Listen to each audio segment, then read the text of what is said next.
guys, what you see on the screen right now, I'm on the right, and Cody Clinton is there on the left, and in the hat. And us, it was just, we were both part-time photographers in a sense. We treated the industry with respect and tried to be professional, but we were so-called weekend warriors. Cody worked at Dow Chemical Company as a research and development individual, and I was actually, I'm a retired crime scene investigator. I worked 15 years in law enforcement in the state of Texas, still hold a master's peace officer's license, and it's kind of where I started learning or perfecting my photography aspect on the crime scenes, even though that was such a small part of my job, doing all the forensics. But we just kind of got together. We've known each other since high school. I'm a few years older than Cody, even though he looks young and I look older. And we started shooting weddings because we really just wanted to, for all practical purposes, time on Saturday night. And slowly but surely our work started getting out there. And what we're going to go over today, the wireless lighting, especially the speed lights, the Canon to Canon or Nikon to Nikon system, we basically just kind of learned ourselves out of creatures of our environment. Where we are, we're down the Texas Gulf Coast, and it's an ugly area, quite honestly. We get the runoff from the Mississippi River, so all our beaches are very brown. It's very flat. We don't have a lot of prettiness. What we do have has Dow Chemical Company in the background. And so we had to learn ways to photograph on the beach. We couldn't use a reflector because it's a kite with the 20-mile-an-hour normal winds every day on the beach. If we could use one, then we both of us couldn't shoot at the same time. So we really just started learning to use our flash, and we didn't want to use at that time, the only really secure radio transmission triggering device was Pocket Wizard, which is still an amazing product. But we didn't really want to use those because, as you're going to find out, you're really limiting yourself as an artist because you're stuck at that 1/200th or 1/250th of a second in your shutter speed. So therefore, we had to shoot at f/16 outside on bright days. And in return getting that huge depth of field, which we didn't want because, again, Dow was in the background. So we started off just as wedding photographer, and then as we grew, we were Kodak Photographer of the Year in 2008 and everything else. And then I got really tired of traveling. We did weddings in Africa and Canada and all over Europe and all over Mexico. And I have a 10-year-old daughter, and I wanted to stay home and be a father more. And so we really started concentrating on what can we do in our little community to support. What does this community need as a photography aspect?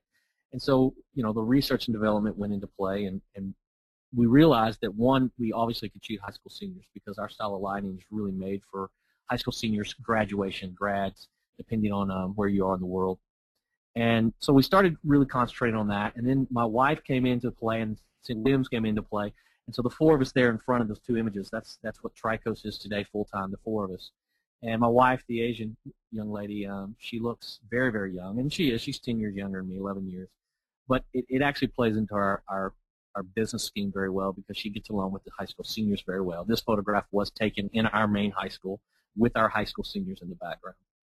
And so we have a good working relationship. So originally we were known for weddings around the world, and we still do weddings, probably 10 a year. We limit ourselves to that, and we pick and choose which weddings we want to take, which is kind of a nice place to be in, I would say, because the only really trouble we've ever gotten into in this world was by brides. And so sometimes they really can be hard to deal with. And so I enjoy the portrait aspect, though there's more to the makeup of your business, but I enjoy the portrait aspect better. And so we started a home studio, and it's a nice home, 2,500 square feet, I guess. And the entire home, for the most part, was the studio. But it was still small. It wasn't ideal for any means, and it didn't look that professional having people come to your home in a small community.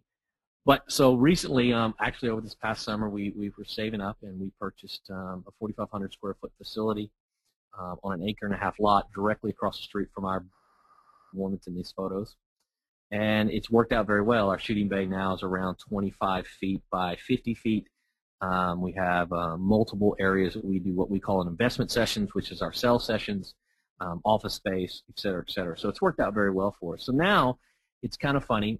Originally we were known just for weddings around the world, and now we're kind of known for our high school seniors or grad work. But that's just a small part of it. We really are a full functioning studio.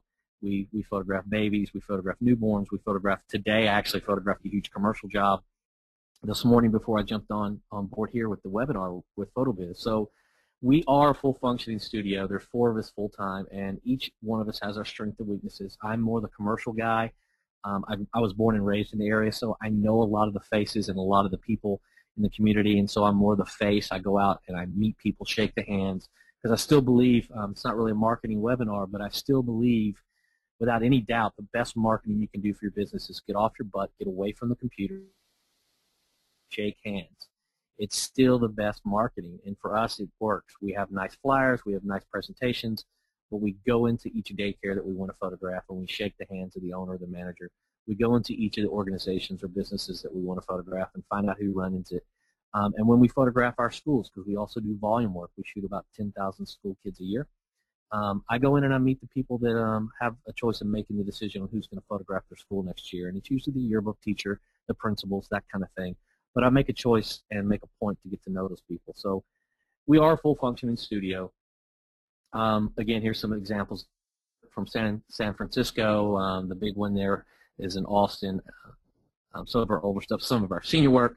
We do a lot of studio work. Every one of our seniors gets a studio session as well, for sure. And then depending on what package they go with, they can get the outside stuff like you see in the middle, and a lot of our babies, and again, ball work. So we literally do a little bit of everything. And I think in today's market, it's really difficult to be just, in a sense, putting all your eggs in one basket. The more versatile you become, the better off you're going to be. Because right now it's January, it's a slow time of year for us, but our commercial work is helping us pull through. If we didn't have that, we'd have to save up our money in the rush season and to hold us over in the slow season a little bit more. So let's get into wireless flash. I know we don't have a lot of time. I do want to say I'm very passionate about this subject, and I really get kind of sick of that word passionate, but it's true. I learned this, again, photographing dead people in crime scenes, and I had to learn the technique because I can't really just put the dead body back on the crime scene 10, 15 years ago when I was doing it full time. So I couldn't just rely on, oh, I'll worry about that later. I had to study and figure out how to do this stuff. And a lot of the misconceptions, and we're going to talk about a little bit of the science behind really the TTL aspect. And it's if you're a Canon shooter, it's ETTL. If you're a Nikon shooter, it's ITTL. If you're Sony, it's different things. But just know this. If your flash has TTL capability, all the science that I'm talking about is the exact same. There's no difference. They're going to have different terminology. But don't get confused on the terminology. The science is really what you want to concentrate on here. And it's really basically pretty simple. The screen that you have right here, one of the misconceptions is if your master and slave flashes, you have your one wireless flash and your one master flash. The master flash is on your camera. The wireless or slave flash is the one that's off. And the neat thing about it is if you're using Canon to Canon, Nikon, we are Canon people, but I am here to say I truly believe Nikon is a better flash system than Canon's. But if you're using, you have to use the family to family. You can't intermix the families for the system to work in this nature that we're going to talk about today. But one of the misconceptions is what I have circled on the screen, what I wanted to go over right off the bat is a lot of people think when you have your flash in wireless mode, and you see the little red plastic parts on the images, you have the 581 on the left and the 582 on the right. Same basic design for Canon and the whole scale of thing. I mean for Nikon. That red part, the part that's red, will start blinking, and a lot of people believe that has something to do with receiving the signal from your master flash, which we're going to get into in here in a minute, in detail. And reality is, it has absolutely nothing to do with you receiving the signal if that's in slave mode. All that is doing is letting you, the user, know that if I'm looking over across the reception hall floor, if I'm looking over across the whatever, and that's blinking, that flash is charged and ready to fire. That's all it is. The part that's circled in red on these two flashes is actually what receives the signal. And so when we teach our classes, and we teach multiple 5-day classes across the country, in fact, this year we have one in Iowa in June and one in Georgia in August and in July. These are some of the things that we go over in the first day, because I'm a strong believer that a lot of people, in fact, the vast majority of people spend $500 on a flash and absolutely know nothing about how to use it except stick it on your top of your camera and push the button. And that's fine, but the point is if you're going to spend $500, you really need to learn the most of it, or go out and spend you $70 on just a regular manual flash, and you're going to get the same features of what you know. So I really concentrate on trying to learn the basics, which is what we're going to kind of go over today because we only have, the 40, 50 minutes. So one of the big misconceptions is where the signal is received, and that's it. And where it sends from, let's reverse this and say these flashes are on your camera and they're a master flash, or if you have a wireless transmitter, if you're Canon like the ST2, if you're Nikon, the SU900, the little wireless transmitter that goes on top of your camera, the actual part that sends the signal to your wireless slave units is the flash tube itself. So where it bursts the light out is what's communicating. And so when you're doing what they call the line of sight, or some people call it the infrared, which technically is not really correct. Infrared comes from your wireless transmitters that is only emitting an infrared pulse light beam, where these flashes that you're looking at can emit light beams from all across the whole light spectrum. So it's not just an infrared system. But it is a lot like your remote control on your TV in the sense that you have to have line of sight. Your remote control on your TV won't work if you're in the kitchen and that light has to see the receiver. The sender has to see the receiver. And that's the same system here. So that light that comes from the main flash tube, when it communicates, and we're going to go over the communication in the next slide, it needs to send it out, and the part that's circled in red here needs to receive that, see that to receive it. So that's kind of how the send and receive system works. The way that, well, let's talk about this. The goal of actually TTL metering that we're going to talk about today is to make everything a gray card. And we're going to get a little more into that in just a second. But a lot of people that use TTL really erratic results, and they blame the system. Really, honestly, it's most of the time a human error. It's because of lack of knowledge. But for some reason, human beings do not like to blame themselves for lack of knowledge. They really want to blame it on other things. And so most of the time, TTL gets a bad rap. And there are some failures in it, and there are some areas that need to be improved. There's no question. But if you understand the system, and hopefully after this 40, 50 minutes in this webinar with PhotoBiz, you'll be able to hopefully work through some of these issues a little bit better. One of the goals is to make everything 18% gray. That is the ultimate so-called equation, answer to the equation of what is proper exposure when using these wireless flashes. So the thing is if it's too much, there's too much light, it's going to lower it to make it 18% gray. If it's too dark, it's going to raise up the power of your flashes to make 18% gray. In its mind, 18% gray is proper exposure. All right, so how does it communicate? And I'm kind of going fast, and I know this. So write down your notes, and we will answer all you can. And afterwards, for sure, if there are some individuals that have more questions, we'll give out my email address. It's just Mike, M-I-K-E, at TriCoast, and that's TRICOASTPHOTO.com, or where Danny put up the information for our website, just TriCoastPhoto.com, which there are 4 websites on there, and the Flash page, which Splash, which was all made by PhotoBiz. Well, I made it, but it's all PhotoBiz's stuff, which we love. You can also email us through any of the emails that are on our websites, which will also come to me. So if you have any questions about all this, which hopefully you will because we're going through it quickly, feel free to email me. The education doesn't stop after this hour. I'm a real big proponent of education and no secrets education. Both Cody and I kind of made our name off of that. We have a passion for teaching other photographers. It's really what makes me tick. So anything I can do to help you guys out, I'll be more than happy to do it. It might take me a while to get back to you because we are shooting a bunch of commercial jobs and volume jobs this week, but I will do my best to get back with you. All right. Let's talk a little bit about how that communication actually works. And a lot of people don't understand this. They know that it happens. They just don't understand the science behind it. And to make something work, if you have a problem, you really need to understand how it works so you can fix it. So let's talk about just simple wireless flash. You have one wireless flash. In this instance, it's off to the right of your subject. And then you have the little camera and the master flash on top of it down at the bottom. When you have your flash, your shutter button halfway down, and then you push it all the way down to actually take the image. To us, the human eye and the human, we think it happens instantaneously for the most part.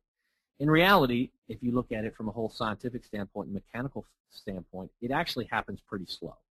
In that 1/200th of a second, or even 1/8000th of a second, the faster the shutter speed can open and close. Everything that I'm going to explain to you happens before the actual curtains open up, shutter opens up, allows the light in to hit the sensor. So all this happens before the actual so-called image is collected on the digital sensor, or if you're film, on the film negative. So when you push the button halfway down, it's going to register your TTL, your through the lens. It's going to give you what the camera thinks is proper exposure for shutter speed, f-stop, depending, of course, what mode you're in on your camera. When you push the button halfway down, I mean all the way down, it obviously takes the image. But before that happens, it's going to notice, your camera's going to notice that master flash, or you have a flash mounted on your hot shoe, and it's going to say, hey, I'm in master mode. And notice the communication between this flash and this camera. It says you're in master mode. So hopefully, if you're in master mode, I'm hoping that the photographer is smart enough to have a wireless flash somewhere out there in slave mode. So sends out a pre-flash, literally milliseconds before the actual flash that exposes your subject. In fact, the human eye really has a hard time telling the difference. It can't even distinguish the two. But if you could film that flash, slow it down, you would actually see multiple flash bursts going off, almost like a Morse code of light going off. And it's going to command, this master flash is going to command any of the wireless slave flashes out there, that if you see this pulse of light, I command you to fire a pre-flash of 1/32nd power. So if your 1-to-1 is full power, it's going to ask you to fire that slave flash at 1/32nd power. That is important. Exposure. So that slave flash says, hey, I see you. And as Cody always says, the master flash is sending out a Marco, and the slave flash, if it reads, is sending out a Polo, a same Polo. It sees it, it understands it, and it basically puts out that 1/32nd pre-flash. That pre-flash is going to bounce off whatever you're photographing, or whatever the flash is aimed at, which theoretically should be what you're photographing. In this case, a person's face, it could be a wall, it could be, whatever. And then it's going to bounce off that subject, and then that light is going to come back through the lens, hence the TTL metering of wireless flash. So it comes back through the lens. The camera knows that that light that it just received should have originated at 1/32nd power. And if it comes back through very weak, very little light, the 18% gray here, and says if it's really, really dark, meaning on the left side of this screen of the scale, I need to put more power into this to make sure I get an 18% gray. Or the opposite goes. If, let's say, you're photographing a wedding and you're photographing just the back of the wedding gown, and you focus in on just the white of her wedding gown where the laces are, and the camera meters off of it, the 1/32nd pops off the back of her dress, comes back through the lens, and the camera goes, oh, wow, this is way too much light. So in this case, it's on to the right side of the screen, so I'm going to lower the power of the final exposure to get 18% gray. So in the whole scale of things, that's how real rough TTL works. Of course, it goes back and forth with the flash communication several times before you actually get the final exposure, and the flash finally knows its proper equation and the answer to that equation, and basically sends out the proper amount of light to be exposed in your slave flashes. But this can cause some problems. 18% gray is wonderful in the basic scale of things, in the meaning, in the majority of images, it's going to work. But sometimes,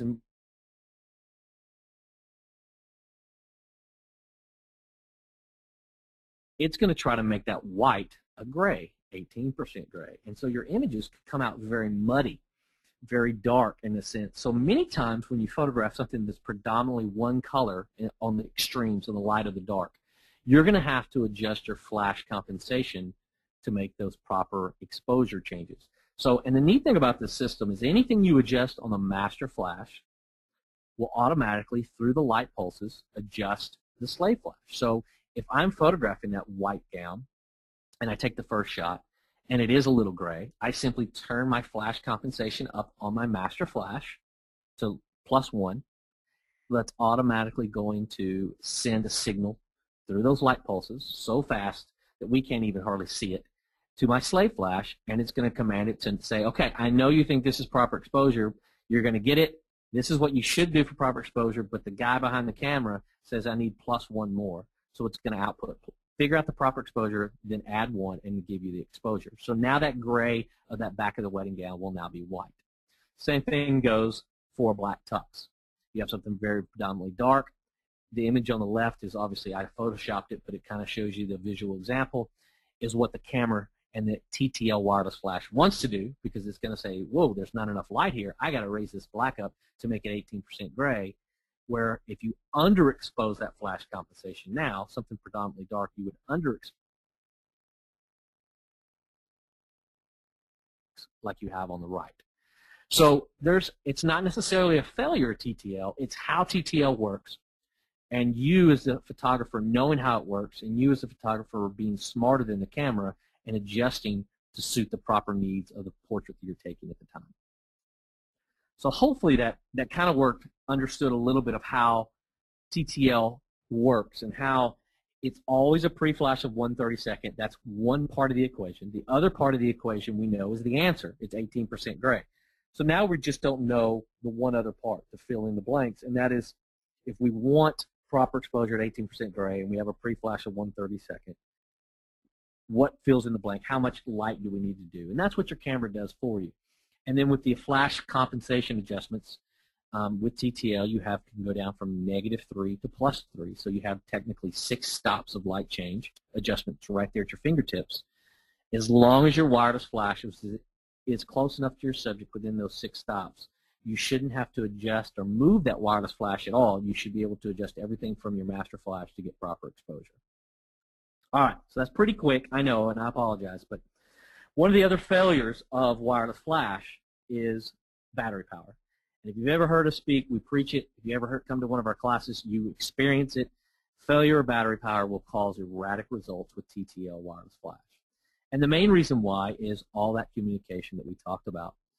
That flash is sending out light pulses back and forth, back and forth, back and forth. And the neat thing about this, especially if you shoot partners or pairs out there, like Cody and I do, is we shoot with one wireless flash and there's 2 master flashes. Every time I push down the button, it meters what lens I have, it meters what I want, where I'm focusing, and gives me the proper exposure of light. And then when Cody photographs literally 2 seconds, 3 seconds after me, it'll meter for him, give him proper exposure, realize he's shooting with the 1635 and not the 7200 that I am, and it will still meter for him. So we don't have to go over to our wireless unit and keep adjusting the lights up and down. It can do it all directly from our flash, and it can be all done with what you already purchased with your Canon to Canon or Nikon to Nikon or Sony to Sony flashes. So it's a pretty advanced system. But because of that communication going back and forth, battery power is a must. This is the little CPE4 is the new model that Canon has. They run around $150. You can get some off of like Flash Zebra and some other sites that are some knockoffs, most likely from China. I've never personally used them, but I know some people that have for several years and never had any problems with them. We use them. I like them better than the Quantums or some other battery packs that are basically a little more robust or heavy, but they're also have a proprietary battery, meaning if the battery you have to charge for so long. If you forget the cord, you can be SOL on the scene. I really like these guys, and this is the Nikon version. For the main reason, they're very compact, they're very inexpensive in the whole scale of things, and they use AA batteries. We use rechargeables. We use PowerX, Power, and then EX rechargeables. But if I forget my rechargeable, like when we went to imaging last week, I didn't bring any batteries, and when I got there, I went by a Walmart, Stop and Rob, whatever you want to call them.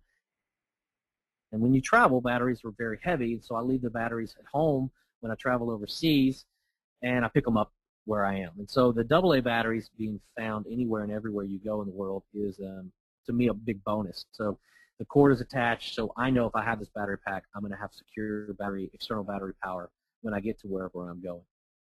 So you have to have a battery pack. So if you're going to use these, a TTL, really invest in one of these. It's really a necessity and not an accessory.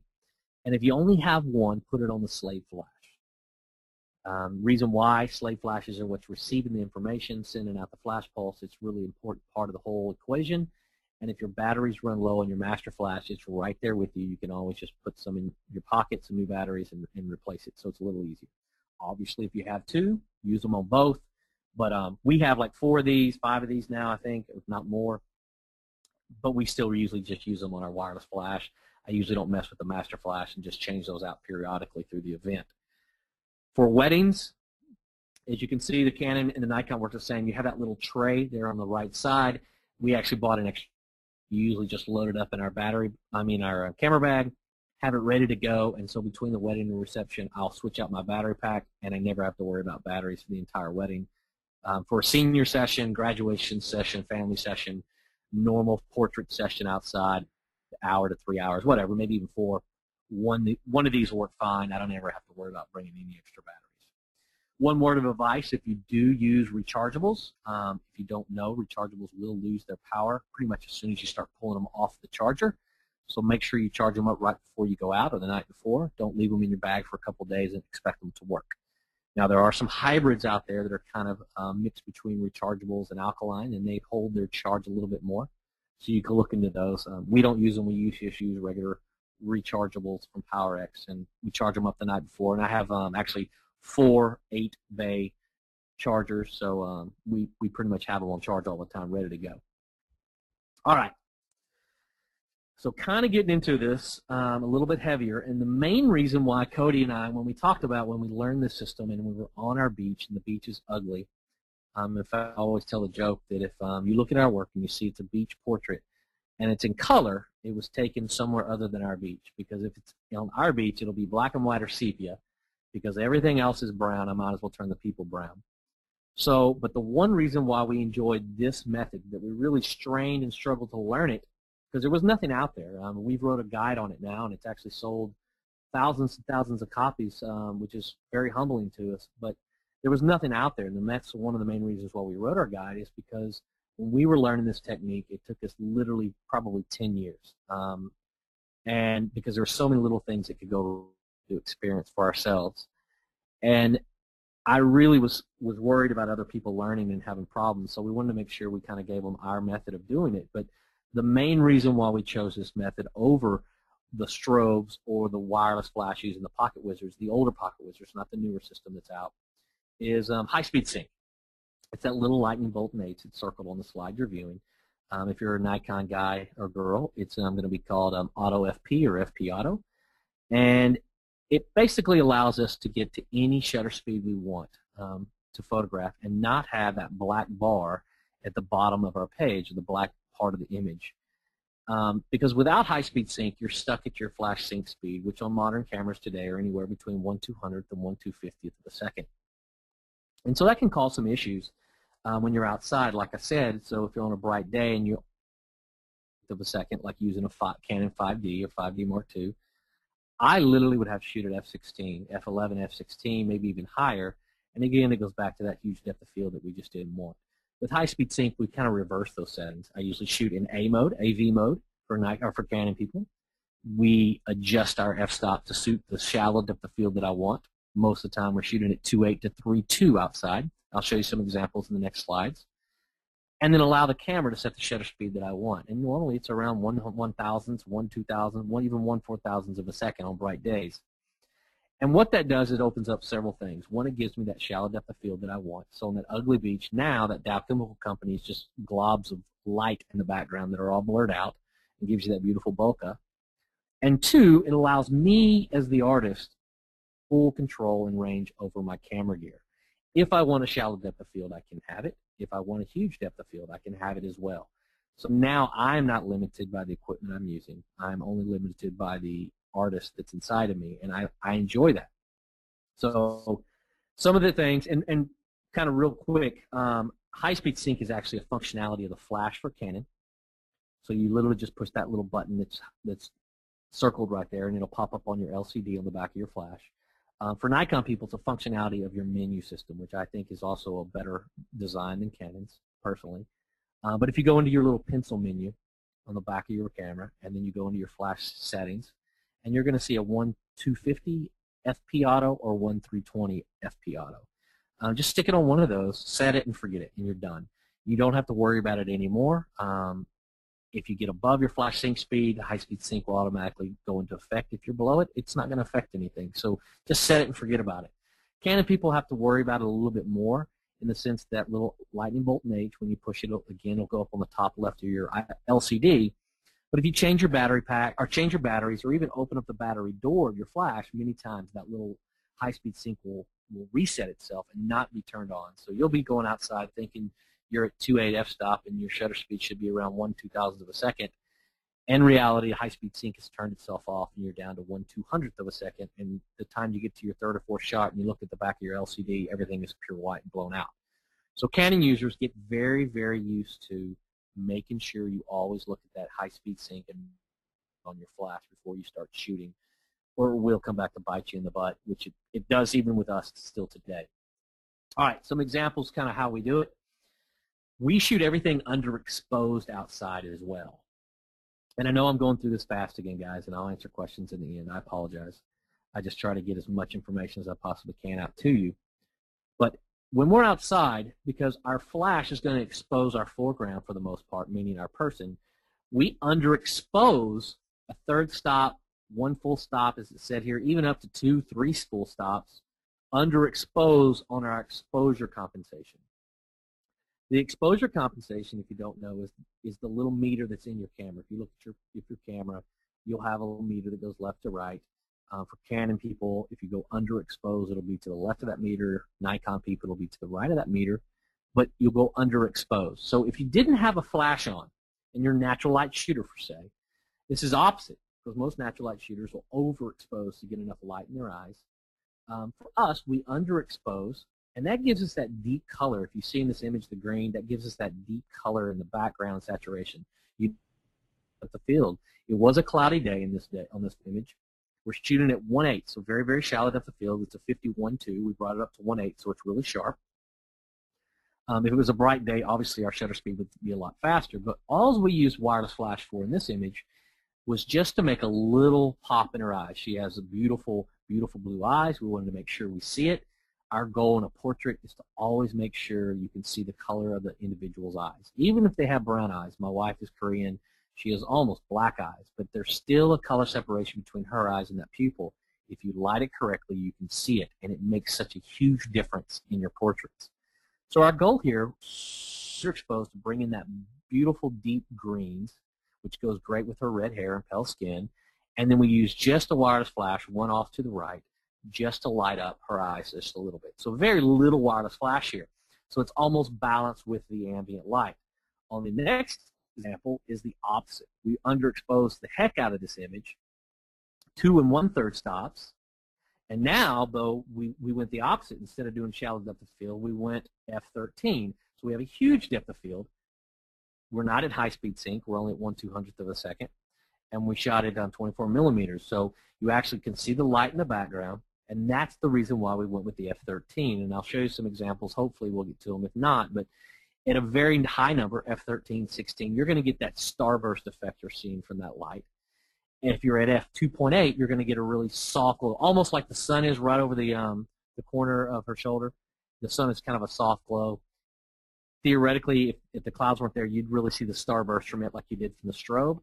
But at f2.8, you're going to see really, really soft. So the wider open you go, the more soft the light, if you have a sun or strobe, is going to be, and the less open, meaning the bigger the number the f-stop, you're going to really get that tight starburst effect. And we wanted that because we knew the flash was going to be in the image, so we wanted to have that showing. So in this case, we have 3 wireless flash units. You see the one. We have another one. It really puts off that strong rim light on the right side of her, well, her left side, viewer's right. And then we have the one up front that you don't see that's just kind of illuminating our subject. Also, a little twist, she's a senior this year, so we lined her up in the 1 and 2, so she's a senior of 12, so you see it. But we also, by underexposing a lot, you're bringing in that deep saturation of that sky and those clouds and that sun, and then it knocks out, which you can kind of see, a lot of the cars that are in the background of the parking lot, which we would probably go in and take out digitally. But the point is they're very easy to take out now because it's so dark you would just blend it into the darkness. So by underexposing, not only did we get that deep color saturation that we wanted across the board, and then we really got those neat strobe effects by using the higher f-stop, but then it allows us, we also think beyond just the image, and we think about what are we going to post-work, how are we going to finalize this image? Not that I want Photoshop to create an image, because I don't. I want Photoshop to enhance and finish my image. It's the final touch. And so we take a lot of images knowing what we're going to do before we even click the shutter in the post-processing with Lightroom or Photoshop. Here's another one. You saw it a little bit earlier, but we have the settings for you. Again, we're not at high-speed sync settings because we wanted that sunburst to come in. We're 3 stops underexposed on our camera, and our flat, we're in AV mode, and we're at f20. So we're really a huge depth of field, and that's what's giving you that huge, huge, huge starburst in the sun.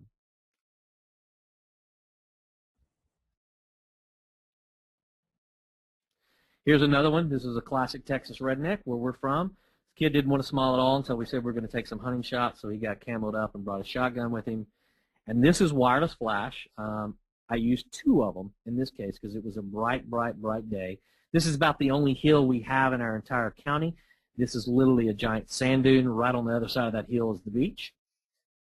So he wanted to do some surf.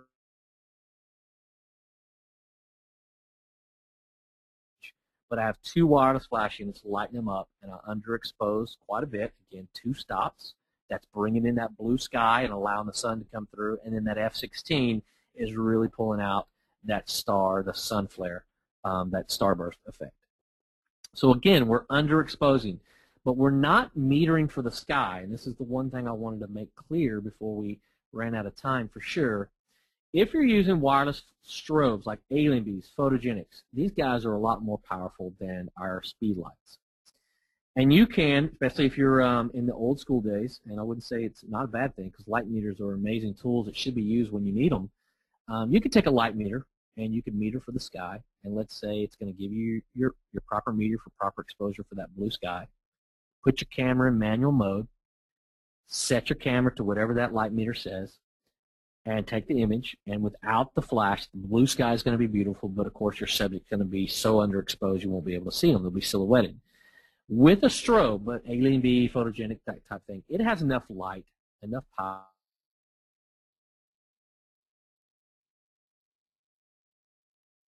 outside. However, with our Speedlights, they just don't have the power that a strobe does.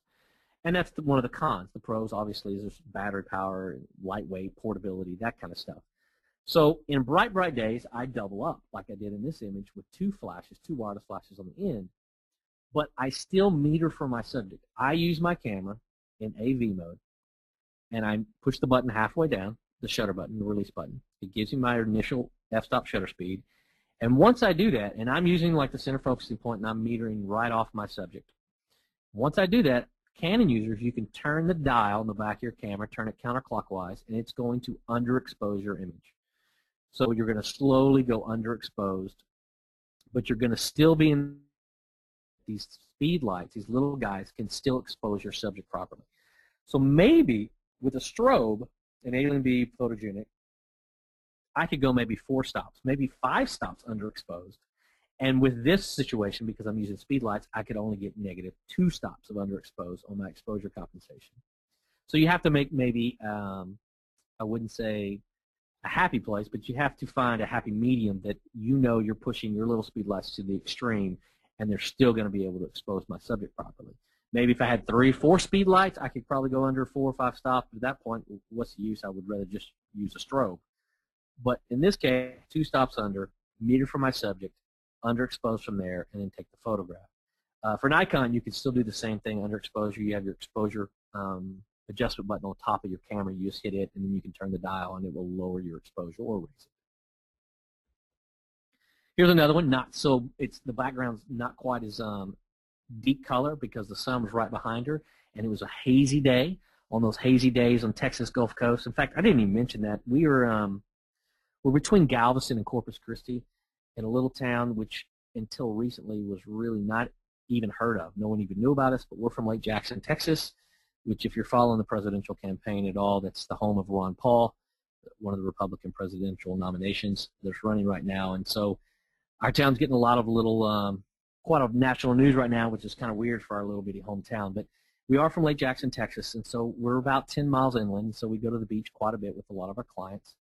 And in this case, it was a hazy, cloudy, no clouds, but a hazy day, and you don't really get that sharp sun effect. You started to see a little tight sunbeams because we are at f11. If we pushed it up to 16, 20, you get more. But we like the effect, so we left it at that. And again, 1/3 on our exposure compensation. Another shot with a car, very similar to the one before.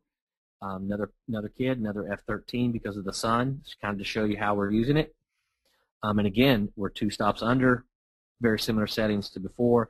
This could be exact same settings if you're using high-speed sync and speed lights. Of course, there's no high-speed sync in this image, but you have your speed lights on, or if you chose to use an Alien B photogenic or regular strobe, which has no high-speed sync capability. And the reason why those do not have high-speed sync capability because high-speed sync is an actual pulse system of your flashes. It's kind of difficult for me to explain here in the webinar, but high-speed sync basically is a multiple pulse system that your Canon to Canon, Nikon to Nikon flashes talk to each other. Instead of one big flash burst that the strobes will do and only do, in high-speed sync, your flashes will multiple pulse system, which allows you to get above those shutter speeds of above 1/200, 1/250. There's some great videos online. Our guide and our DVD has some information on it, but look it up online if you don't know what high-speed sync is. It's well worth learning how it works and why it works. This is a perfect example. It's an older image, pure line of sight, no radio poppers involved, which is our wireless transmitting device we choose to use. But if you notice at 3.2, wide open f-stop, this is on the beach in Cabo, Lover's Beach, that sun is that soft ball of light. It doesn't have those tight beams, has those sun flares coming off, and we actually use that flare that we picked up into the 16x35 lens was what was taken, this image was taken with. And so your eyes go immediately to the sun, the brightest point, and then those flares run you right into our clients. The other end of the spectrum, this is non-high-speed sync. You get that tight bands that we've been showing you in other examples at f22 and 1/250 to the second. And it really allows you to have that huge depth of field. And the reason why we chose this, not only the sun was really cool, but if you look off in the distance on the right side, you see the Golden Gate Bridge. At f3.2 or 2.8, you wouldn't be able to see any of that. So again, this technique, to me, the greatest advantage is it allows you to do either one of these. I can do either type of this style, this design with my high-speed sync turned on my Canon to Canon and Nikon to Nikon. If I had my strobes, I could only get the one on the right. And it's a great image, and it's a cool image, but let's say it's not what you need. Let's say you go from this beautiful location to a really ugly location, and you want to blur everything out. Or, better yet, what we do is I take one shot at f22 at this location, one shot at f2.8 at this location, completely 2 different images, and then I figure out which one my clients want or one I want to give my clients in post. And if they look really, really different, I'll give them both. And most of the times the clients don't even realize that we're taking one after the other because, again, they look so much different. The other advantage of that shallow depth of field is most point and shoots and even most nice cameras that people just purchase to have a nice camera know nothing about how to use a camera. They'll put it in automatic mode, and in automatic mode you're going to be shooting at f8, usually f11 or higher, because they want you to have a huge depth of field, so if you miss the focus it won't be so bad. So by giving your clients a shallow depth of field image across the board on a lot of them, you're immediately giving themselves something that most other photographers they had seen that just have a camera simply don't do. So in their eyes, you're a lot more professional than the point-and-shoot artist out there. All right, here's another example, shallow depth of field, how we're using it in our wedding work. You can see there's 2 wireless flashes in this image. One is right off to the left through the gate, the brightest light exposing our bride, and then we have another one just to the right of our bride, right of the field of view where the camera was taken, and it shoots off and it hits the bride on it's her left side, the right side if you're looking at her, and shoots back to the groom. Very simple, very easy technique, and the beauty thing about this, in that high-speed sync, we're not necessarily using it for the fast shutter speeds because we're very slow shutter speed at this point, but we're using it for the depth of field because we wanted to blur the groom out just enough to where the focus was about the bride. Because if you're at f11, f16, the groom's going to be all in focus, and the image wouldn't be as powerful. The image wouldn't be all about the bride, and this image is all about the bride. It's her wedding day, and it really shows her off a lot more than the groom. But we didn't want to blur the groom out enough to where you couldn't tell who he was. So if you know this couple, you'd say, oh yeah, that's so-and-so. That's a great photo, but it's still about the bride. So we use the shallow depth of field, not necessarily always for high-speed sync, but we use it in a creative way. And that's what I'm trying to say. It allows me as the artist, the person behind the camera, to be smarter than the camera and develop the images that I want to develop. Here's another one. This was taken over in Sweden when we were teaching and photographing over in Sweden. This is in Old Town Stockholm. And again, 2.8, shutter speed 6/40th of a second, so high-speed sync, underexposed, stop in 2/3, so almost 2 stops. That brought in that deep blue sky and the deep color in the roads and the deep colors in the beautiful walls, and the flash compensation exposed her, and I moved it up to +1 to expose her properly. Another thing about this image that we do a lot, we shoot this a lot, is I place the flash. The problem, it's not a problem, it's a hindrance. One of the issues with these flashes is they're small, so you will have shadows, and they're a little more harsh than like a giant softbox, a 4x6 softbox like we use in our studio. The larger the softbox, the softer the light. And so this is a small little guy. We very rarely use any diffusers on our flashes. It's all bare bulbs. And so you have to really concentrate on where you're going to put the shadows as well. In this case, you're going to have shadows. She's up against the wall. You don't have any to diffuse, and they're going to be harsh. So we put her in a position, and then we place the camera in an angle so all the shadows are directly behind her. You can look behind her body on the lower part of the black part of the wall, and a little bit of, you see some of the shadows, but they're not so noticeable. If we were at a different angle, maybe a little more straight on, you would really see the angles, the shadows. So when you're using this technique, think about it, the entire photograph. Think about where the light placement is, where the light's going to fall on your client, how it's going to look, and where the shadows are going to be. And then angle yourself. Sometimes you can just shoot anywhere you want. But sometimes, like in this case, you can't. But the neat thing about this pose, it's kind of fashionable. It's kind of cool. Of course, she's a very beautiful, skinny bride. You can do anything with her. But no matter if she's a plus-size model or bride, or very little skinny, size 0 model or bride, this angle and this shot will work with her because the shadows are behind her, and by raising her the wall, putting her shoulders on, it stretches out her stomach, it flattens her out, and it really is an attractive shot for a lot of brides. So we use this a lot. You look at our work, you'll see this shot a lot, and there's a method to the madness. It's not that it's just a shot that we know and we use. It's a shot we know and we use, and we know it works with just about any bride type. All right, here's a perfect example, and we've used this for years, so if you've seen us speak, we use it quite often, but I just wanted to kind of explain it. These next 3 images before we end is the exact same. If you look, the f-stop doesn't change and the ISO doesn't change. This young lady is very tall. She was a model down at an old workshop that's actually down in Florida, down in it used to be called Light Pro, which was Larson's workshop. Now it's basically rolled over into other things, but if you can see by the she's a little over 6 foot tall. That shadow is very, very short. The sun is directly above, coming straight down. Literally the worst time of day to shoot, especially if you're a natural light shooter. This is about the best we could get for natural light. Shutter speed's 1/320th of a second, and you still don't really have enough light. You still have the raccoon eyes. It's just really not a very good photo. So what I do, if you're learning this technique, turn your flash off. Turn your master flash off, turn the wireless flash off, whatever. Just concentrate on the camera settings at this point. So I meter for my subject that we talked about before, and then I underexpose from there. So when I underexpose, now I go from 3/20th of a second to 1/1600th of a second. Nothing else has changed, but now you notice you have that beautiful blue sky. And I love the blue sky. I'm happy. I'm digging it. But the problem is now she's underexposed. She's dark. But when I get to this point, I leave. All I concentrate on now is my flash compensation. So now I turn my master flash on, turn the slave flash on, make sure my wireless flash is set up to where I want it to be to expose my client properly, put the light, shadows, and light placement, the shadows, everything that I want, and I just adjust my flash compensation from -3 to +3 where I want it, and then you introduce flash, and that's the image you get. So again, it's still at 1/1600th of a second, ISO 50, 2.8. I hadn't touched it, and in this case, I had to put my flash compensation on my wireless flash to +1, and you get the image. The exact same location, exact same time of day. It's not an award-winning image. Don't get me wrong. You're not going to probably win any awards with this type of image, but you know what? You're going to win something, win money.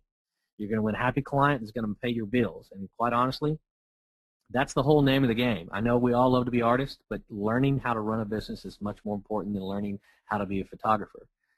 You need to be a good professional photographer. You need to make strides at learning your art, but you also need to make sure you do business professionally with business taxes, paying your sales tax. And let me tell you, I know from experience, if you don't pay your sales tax or you screw up on your sales tax as I did, they will find you.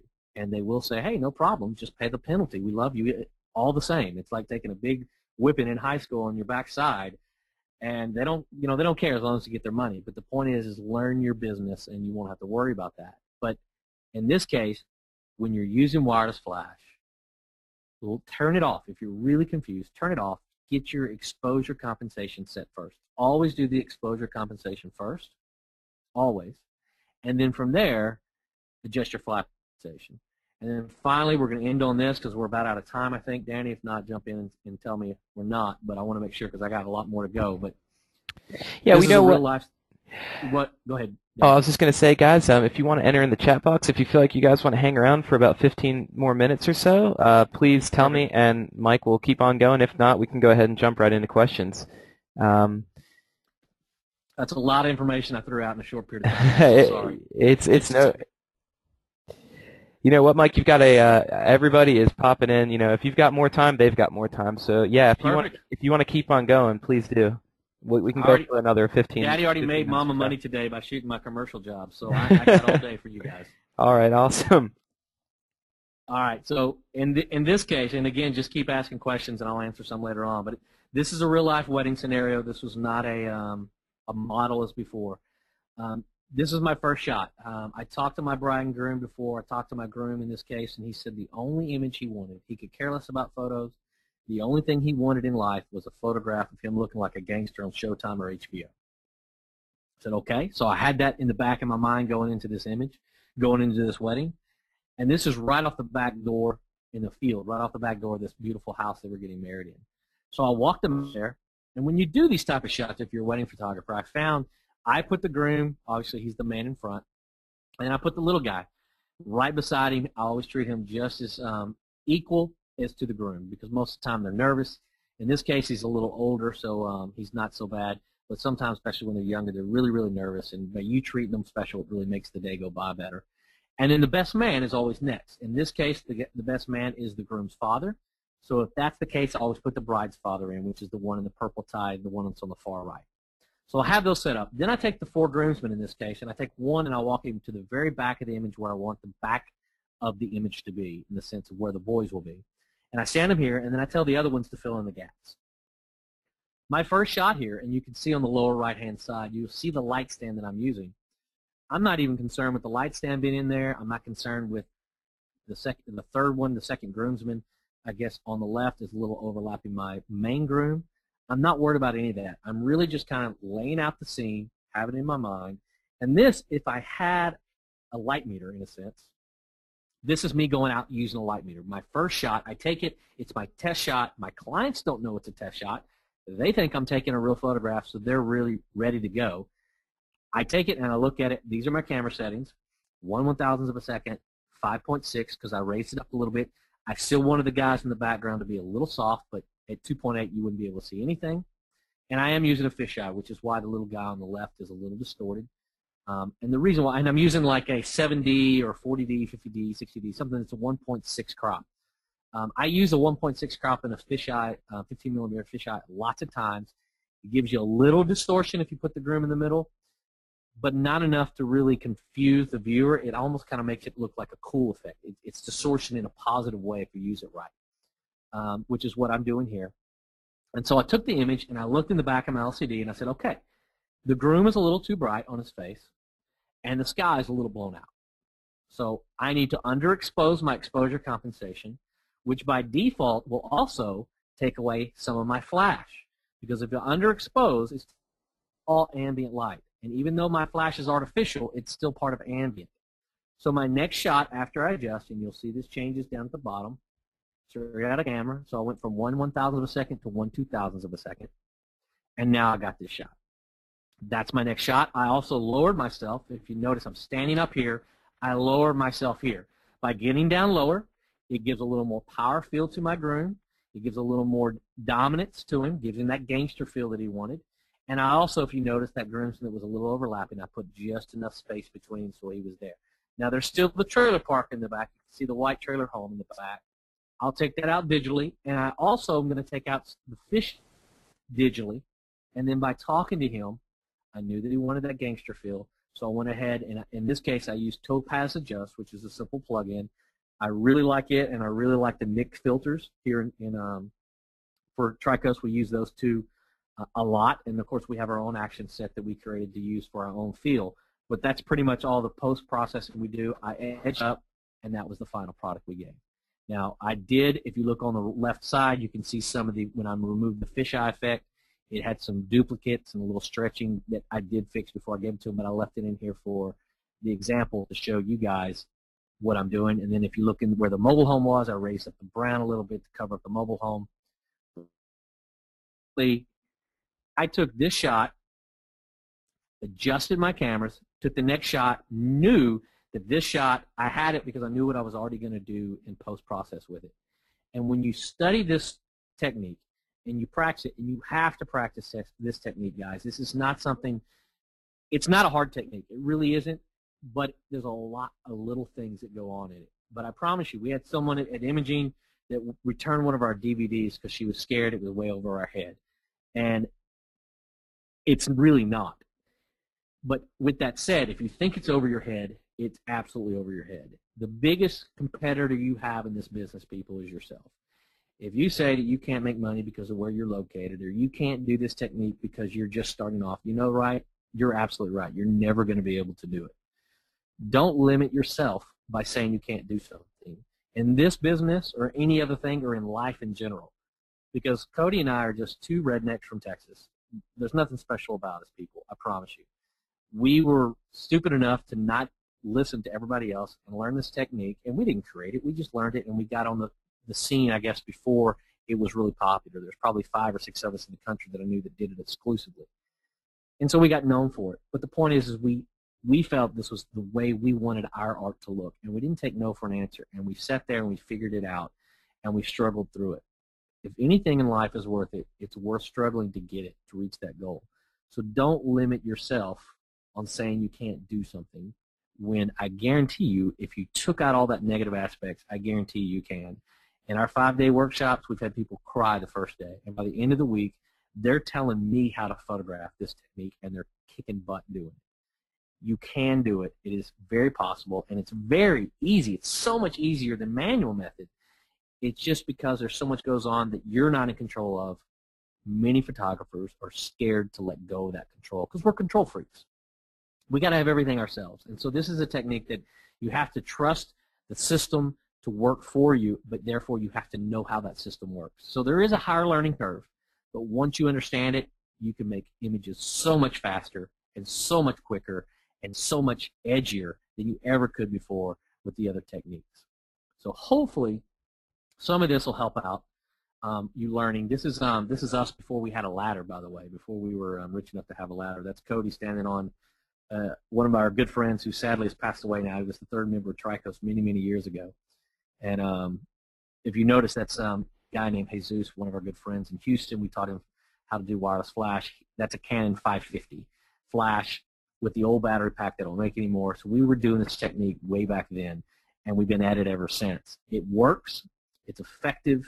It's very useful. It might not be a catch-all for everything. It kind of is for Cody and I because we just know it so well and we love it.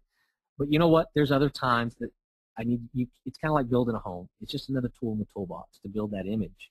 The more tools you have, the better portrait or better wedding or better photographer you're going to be, and that's what separates a photographer from a professional photographer. So hopefully some of this has helped out, and I'll end on this, and then I'll take a bunch of questions. This is us, and again, if you've seen me speak, it's in our guide as well. In fact, most of these images are in our TTL guide that we sell, but this is us photographing a wedding reception. The bride and groom's getting ready to do the first dance. I'm up on the balcony. We have a beautiful location, luckily, but I'm up on the balcony. If we didn't have a balcony, I'll hold up a monopod and have the light up high. Cody's down there on the ground. He's got a 1635. There's no radio poppers involved, no pocket wizards involved, no radio transmission devices whatsoever. It's all line of sight. Cody's getting ready to photograph, and while we're waiting, he has his flash turned off, much like I was telling you with that tall model.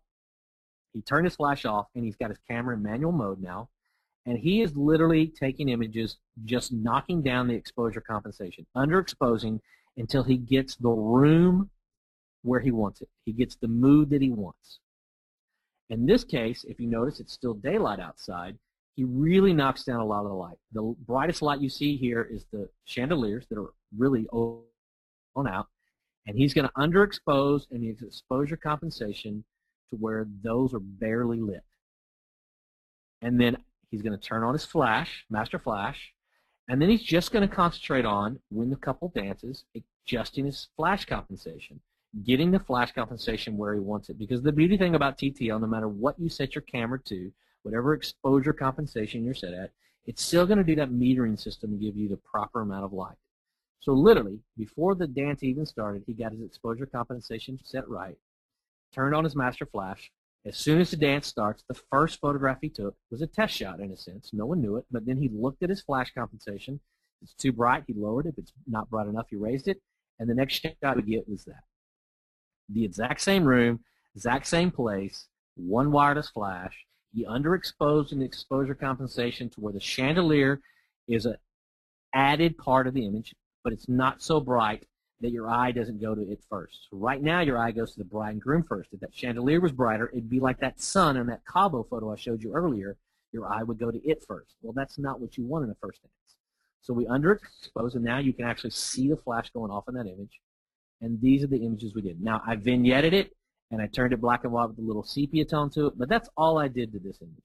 This is straight out of the camera, guys, and this is stuff you can do and do fast and effective with this technique. So hopefully some of this has helped you guys out. Again, I'll be around asking questions. My email address, again, is Mike, M-I-K-E, at TriCoastPhoto.com. That's TriCoastPhoto.com. Email me about anything you guys got. I'll help you out any way I can. Again, I'm going to be honest. I'm not the fastest at getting back to you because I got a lot going on, not only personally but also but I will answer you as soon as I can. And please ask away. And if I can't help you directly, I'll find the people that can. I would like to thank PhotoBiz. Again, we use their websites. Maybe I don't really need to say this because they're not paying me. I'm not getting anything for this. I do this because I love PhotoBiz. Their websites, we searched for a long time trying to find sites to suit our business as we grew, because when we were a wedding business, it was fine with just one site. I had a really nice, actually, homemade custom site, completely customized. I loved it. But as we grew, we really needed to find something that expanded and suited us as we grew. And when I first got with PhotoBiz, I got our wedding and our senior site on, because seniors grads don't want anything to do with weddings or babies or any of that stuff. They're kind of egotistical self. We all were when we were 17, 18. And so I really threw that site up, and it was so easy and so fast. And then I called them back and said, okay, we got to go with everything. Everything I got to have with you guys. And I love that I can update and change things out. And quite honestly, it's helped us business-wise, because in our senior grad business, when we have our new reps and we have sales, it's so easy to upgrade. So not trying to pimp out PhotoBiz, but this is a webinar for them, and they didn't ask me to say any of this, but honestly, between that and the customer service and the people like David and Danny and everybody else that just helps, and Danny, and it's really, really a good company. So obviously you're probably part of them since you're part of this website and webinar, but if you're not, you really ought to look into getting with them. So with that said, I'm going to take over some questions, and if you have any thoughts or anything that you can't get with me, again, feel free to email me, Facebook me. It is TriCoast Photo on Facebook, but also on Mike Fulton. I think I got 4,800 friends, so it should pop up, and feel free to answer or send me messages that way too. So thank you all very much for allowing me to be a part of it, and I look forward to answering some of your questions. Well, Mike, thank you so much for taking time out of your day to present, and everyone for doing the same and joining us today. And I see there's quite a few questions that have come in, so I'm going to do my best to just kind of work my way down from the first questions that were asked to the most recent ones. So we're just going to kind of roll with it. So first off, Mike, a pretty big question we've got is, what is the name of your guide and where is it available? And sorry, I really wasn't trying to pimp it out because I'm a strong believer in everything I talk about is in the guide. We don't hold anything back, but you can get it through, if you go to TriCoastPhoto.com, there'll be one of our, I think it's the third link on our splash page. It's our workshop site. And once that opens up, you'll click on product links at the top, and it'll go to PhotoBiz's shopping cart, which I am switching over to their new one very soon. I have it. I haven't switched over because I've been lazy. But and you can order directly through the PhotoBiz shopping cart that we have on our website. Awesome. So guys, I'll grab a link to that and share that in the chat box in just a moment. So I'm pulling that up now. So next question that's coming up is, let's see. This is from Deb. Most cameras sync at 1/250th of a second. So how do you adjust for that? The girl on the stairs was shot at 1/1600. Yeah, that's Deb. That's the high-speed sync that we're talking about. If you're Canon, you turn the high-speed sync on the back of your flash, that little lightning bolt with H. And if you're Nikon, you go into your flash menu system, or actually go into if you go into the menu system, you'll hit the little pencil menu, the little icon of a pencil, and then within that menu is a flash menu system. Click in that, and you'll see it'll say 1/200th or 1/250th or 1/320th, and right beside it it'll say FP Auto or Auto FP. I can't remember which way it is. You set one of those, and you're set to go. Both those settings, you have high-speed sync on the back of your flash for Canon or the menu system set. You're able to go above your flash sync speed without having any of the black bar at the bottom of your image. It's very difficult to explain how that works, but that black bar you see when you get above your flash sync speed is the actual second curtain closing when your flash goes off. But due to the way high-speed sync works, and it's a pulse system of multiple flashes going off very quickly, so fast that the human eye only sees one flash burst, that it over that system. So if you again, I highly suggest you going online and doing a little search on flash sync speed, high-speed sync, and you'll see some videos on YouTube. Or if you get our guide or our DVD, we go over it. But either way, you can get the information for free without buying our guide. Don't buy it just for that. And it explains how it works. All right, thanks for that answer. So next question from Nancy: How limiting is line of sight? Can you have the slave in front of your master at all, and how much to the side can you go? Well, you can actually do quite a bit. The neat thing about it, remember, Nancy, that the master flash communicates through the flash tube, so the actual flash, and that's a pivoting head. And so what you do when you're outside is you pivot the flash tube of the master flash towards the slave flash, to that part that receives that I showed you, and then rotate that part that receives on the slave flash directly at the master flash as well, and rotate your slave flash head towards your subject to where it illuminates. So kind of rewind a little bit. So your master flash, just turn the flash tube towards the slave flash. And with doing that, when we were out in Phoenix, I guess 4 or 5 years ago, we were teaching this in the desert. And at noon, 2 o'clock in the afternoon, we were getting up to 50 feet with line of sight in full sun. So it's very effective. Now, it is a little more difficult, especially if you're a solo shooter. I'm not going to lie to you. It can be difficult. Nighttime, it's very easy. Inside, it's very easy. Outside in that full sun, because it's speaking to you by the actual light patterns that come out of the flash, that sun could overpower that light patterns, and the slave flash won't be able to see them. But if you turn that flash head, the master flash head, towards the slave, you're going to get a lot better range. Awesome. And next question from Jamie. What rechargeable batteries did you say that you used? We use PowerX, P-O-W-E-R-E-X, and they're made by the Maha company. It's M-A-H-A. We also use the Maha chargers. It's an 8-bay charger. Very effective. They run around $80 a charger. If you get confused, you can look them up. I use Dury's Camera Store out of Nashville. You can call them up, and they'll just say what battery pack this Mike from TriCoast uses, and they'll be able to help you out. And you don't have to buy them from there. They have them everywhere. But it's the PowerX, which is the Maha company, and the Maha chargers. Awesome. So, question from Kevin: Are you shooting bare bulb, or is there a softbox in use? Most of the time, I can't say all the time, but most of the time, 90-95% of the time, it's a bare bulb. One thing about high-speed sync and that pulse system, that multiple flash system, is actually a softer light than that one big flash burst. So it kind of diffuses it itself. The drawback is that it's a weaker light. So instead of me being 10 feet away from the subject, I might have to be 5 feet away from the subject to get the same amount of light on them. But due to that, very rarely we use any diffusing item whatsoever. If we do have a diffuser on there, it's a little omni-bounce, which is just like a little stove and a little diffuser. But that's slim to none, slim to rare now. Great. So let me go through some more of these questions, and let's see what else we got in here for you.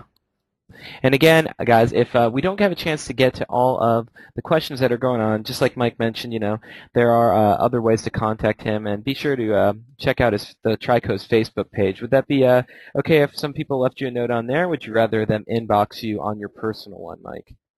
No, if you're gonna put it on the page, put it on the TriCoast Photography LLC page on Facebook. That way, everybody can learn together. Perfect. Obviously,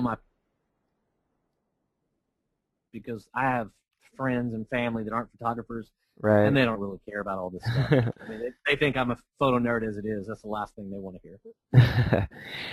All right, well, let me go ahead and pull some more of these questions on here. We got a lot that came in. So just a couple off-topic. For everybody who's been asking if they're going to be able to rewatch the webinar, yes. I'm going to have to. I'll edit a few things, do some audio correction and put some links on there, and I'll put it on our YouTube channel. So it is youtube.com/PhotoBiz. So this will be on there within a day or so. Usually we try and get them up within that time frame. So let me go ahead and go through some more of these questions that have come in here. So I think you mentioned you used Topaz Adjust. Was that correct? We had a question come in from Sue. What was the plugin or product that you use on the groom photo outside the kind of gangster one? Yeah, on that one specifically was Topaz Adjust. And then we also use the NIC filters, which I think are amazing, which you can get the same look. The NIC filters, they're black and whites and they're sepia tones. They're crazy good. So. And then we have our own action set that we also sell. That, like the image you're looking at now, I don't know if it's still on, but the last dance shot that we were showing, that is one of our actions. It's more of a soft look. TriCoast in our wedding business had a little softening effect. So if it's over sharp and that sharp, edgy look, that is either Topaz, Adjust, or the NIC filters. Perfect. Okay, so question came in from Kathy. It looked like you had that one flash. So do you use more than one flash at weddings? And what would you recommend for like a backup stuff in case you have an equipment failure? Most of the time, it is Cody has a master flash. I have a master flash, and at wedding receptions we just use the one wireless unit, so 3 flashes total. I like using a master. Well, Cody and I both like using a master flash over wireless transmitter.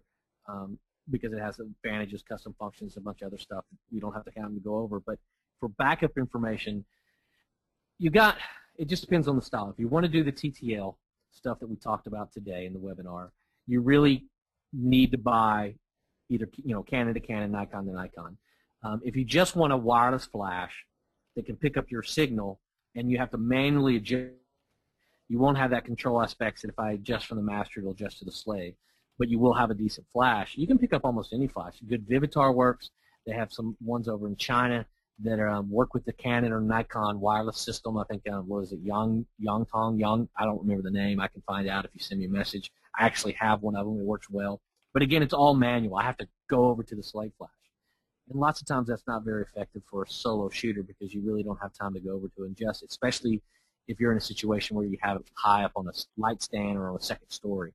So if you want to stay within the Canon, or the Nikon, I know it's kind of hard to say because it's more money, but buying their top-of-the-line stuff is always more effective because while the SB600 for Nikon can be just a slave flash, it doesn't have the battery pack plug-in for the external battery pack, and same thing goes for Canon for your 430s, the lower end. It doesn't have that battery pack, and so that can really come into problems. Now, for a backup only, it would probably get you through the night. There's no question. You would have to do some limitations, maybe check the battery power a lot, but it is an effective flash. So I'm a big flash guy, and I'm a real big believer in Canon to Canon, Nikon to Nikon, because I like to use a flash to its full extent.